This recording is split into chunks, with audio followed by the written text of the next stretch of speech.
Good morning all of you. तो आज हम देखेंगे फैसिलिटेटेड डिफ्यूजन के बारे में।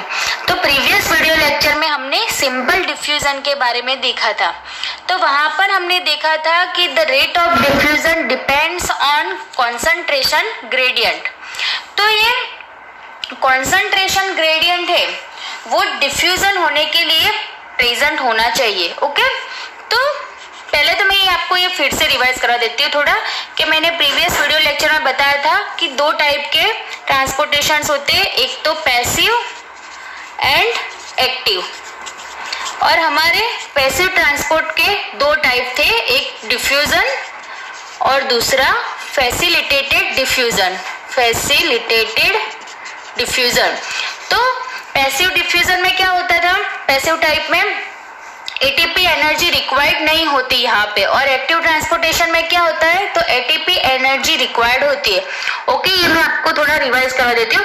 तो आज हम दूसरा पॉइंट है फैसिलिटेटेड डिफ्यूजन, उसके बारे में देखेंगे। ओके, तो फैसिलिटेटेड डिफ्यूजन, कोई भी डिफ्यूजन होने के लिए ग्रेडियंट प्रेजेंट होना चाहिए। ग्रेडियंट, तो ये ग्रेडियंट क्या है, तो ग्रेडियंट को आप डिफरेंस समझ लो, one of type difference. Okay, तो किस तरह से, मैं आपको एक एग्जांपल बताती हूँ। तो यहाँ पे दो कप ले लो आप। ओके, यहाँ पे मैंने ये दो कप लिए और यहाँ पे होल करके यहाँ पे मैंने एक पाइप कनेक्ट कर दिए। ओके, अब मैं यहाँ दोनों कप में इक्वल अमाउंट का वाटर फिल करूंगी तो यहाँ पे कोई भी चेंजेस नहीं होगा, दोनों में इक्वल अमाउंट का वाटर रहेगा। ओके, तो यहाँ पे कोई भी चीज का ट्रांसपोर्टेशन नहीं होगा, मतलब यहाँ पे इक्वल है, दोनों में इक्वल क्वांटिटी का वाटर है। ओके, तो यहाँ पे कोई चेंजेस नहीं होगा। लेकिन अगर मैं इस कप में ज्यादा वाटर भर दूं, यहाँ पे मैं ज्यादा वाटर फिल कर दूं और यहाँ पे मैं कम कर देती हूँ, तो क्या होगा, डिफ्यूजन होगा और हाई कॉन्सेंट्रेशन से लो कॉन्सेंट्रेशन की ओर ट्रांसपोर्टेशन होगा, और यहाँ पे वाटर दोनों में सेम हो जाएगा, यहाँ से यहाँ पे वाटर आ जाएगा और अब क्या होगा, दोनों में इक्वल अमाउंट का वाटर हो जाएगा। तो ये एक किस चीज से पॉसिबल हुआ, तो ये हमारा water high concentrate according to gradient ये मूव होता है, इसकी वजह से ये इक्वल अमाउंट का हुआ। ओके, ये आपको मैंने सिंपल एग्जांपल बताया। तो अब ये rate of diffusion, rate of diffusion कौन कौन सी चीज पे डिपेंड होता है वो हम देखेंगे। Rate of diffusion depends on, तो फर्स्ट क्या है हमारा, ग्रेडियंट ऑफ कॉन्सेंट्रेशन। मैं एक और दूसरा एग्जांपल बताती हूँ आपको। आपने एक ग्लास में पानी रख के उसे फ्रीजर में रखा है, थोड़ी देर के बाद आप एकदम चिल्ड वाटर को अपने बाहर के एनवायरनमेंट में रखोगे तो थोड़ी देर के बाद वो जो बाहर का एटमॉस्फेयर होता है उसके टेम्परेचर के इक्वल हो जाएगा। ओके, दोनों का टेम्परेचर इक्वल हो जाएगा। तो ये किस चीज से हुआ, तो बाहर के एनवायरनमेंट में हाई टेम्परेचर था और हमारे ग्लास में लो टेम्परेचर था। ओके, तो यहाँ पे और एक दूसरा पॉइंट क्या आएगा, temperature. Temperature, okay, rate of diffusion depends on gradient of concentration, temperature. अब आएगा size of particles. Size of particles, simple, अगर स्मॉल साइज के पार्टिकल्स होंगे तो ट्रांसपोर्टेशन फास्ट होगा और लार्ज साइज के पार्टिकल्स होंगे तो डिफिकल्टी रहेगी। ओके, तो साइज ऑफ पार्टिकल्स। अब एक दूसरा मेन पॉइंट है सॉल्युबिलिटी। सॉल्युबिलिटी, ओके, तो मैं यहाँ पे एक एग्जांपल बताती हूँ। हमारा जो सेल मेम्ब्रेन होता है वो लिपिड का बना हुआ होता है, वो आपको पता है, और उसका जो बाहर का एनवायरनमेंट होता है वो लिपिड का होता है, लिपिड सॉल्युबल होता है। ये जो आउटर लेयर है वो लिपिड सॉल्युबल होता है और ये जो इनर वाला है वो वाटर सॉल्युबल होता है। ये क्लियर था आपका सेल मेम्ब्रेन में? ओके, तो जो हमारा मेजर कंपोनेंट होता है सेल मेम्ब्रेन का वो लिपि है। तो कोई भी चीज अगर लिपोफिलिक होगी मतलब वो लिपिड सॉल्युबल ज्यादा होगी तो उसका ट्रांसपोर्टेशन सेल मेम्ब्रेन से फास्ट हो जाएगा। लेकिन अगर जो वो हाइड्रोफिलिक होगी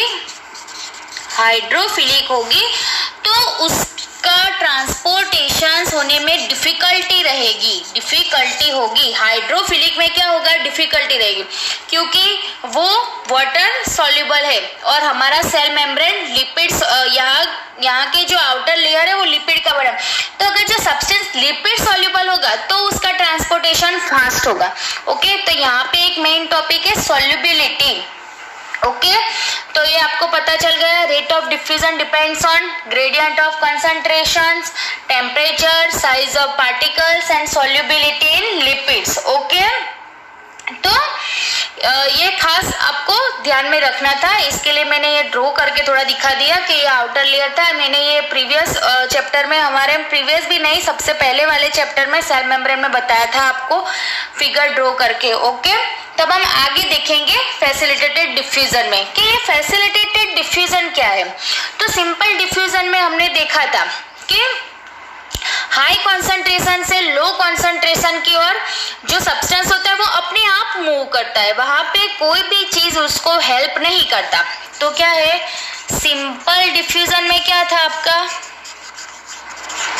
अपने आप हाई कॉन्सेंट्रेशन से लो कॉन्सेंट्रेशन की ओर सब्सटेंस मूव करता था। ओके, लेकिन फैसिलिटेटेड डिफ्यूजन में क्या होगा, फैसिलिटेटेड डिफ्यूजन में तो यहाँ पे प्रोटीन हेल्प करेगा, प्रोटीन मॉलिक्यूल्स जो कि सेल मेम्ब्रेन में बीच बीच में प्रेजेंट होते थे वो।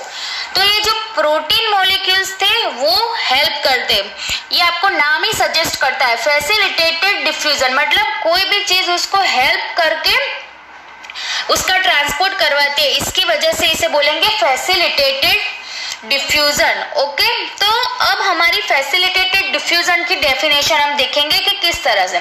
तो substance cross the membrane at a specific site with the help of protein molecules as per concentration gradient is called facilitated diffusion.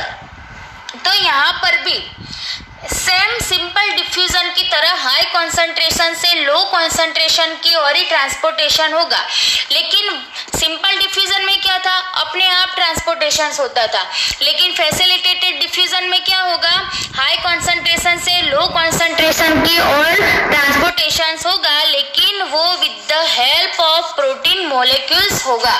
और यहाँ पर भी एटीपी एनर्जी रिक्वायर्ड नहीं है। ओके, सिंपल है।